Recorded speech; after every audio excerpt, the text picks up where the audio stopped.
Hello, friends.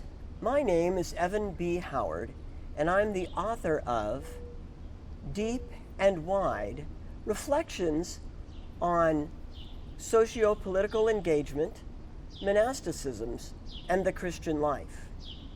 In this 7th video in our series on the book, I will be introducing the 6th chapter of the book, entitled We Act.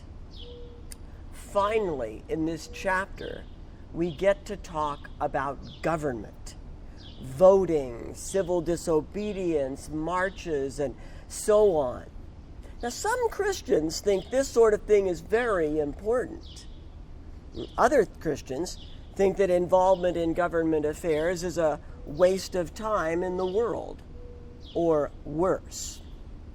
In this chapter, I give you my own arrogant opinion.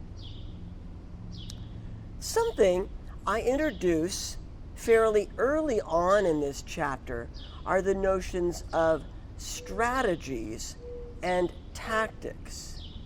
Strategies, the ways of political action structured by the systems and people who rule, and tactics, the creative responses and actions of those who are ruled.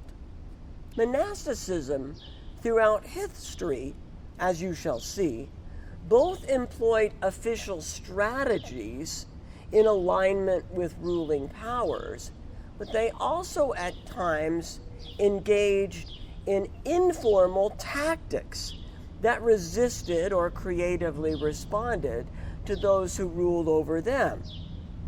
Monastic socio-political action, like many of us, just arises when the time and the need require, in a way that is appropriate for the situation.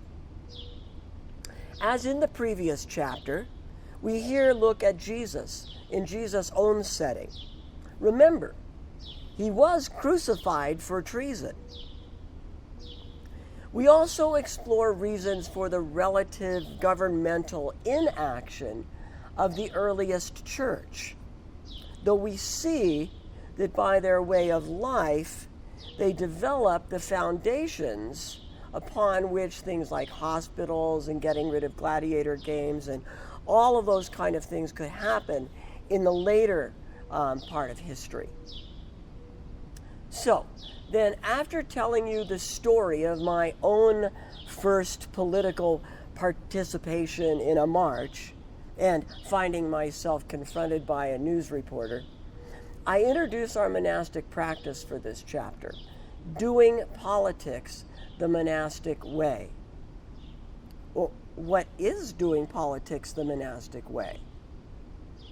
Too long to describe here, but once you read, you will discover two things. One, how we do our political action is important.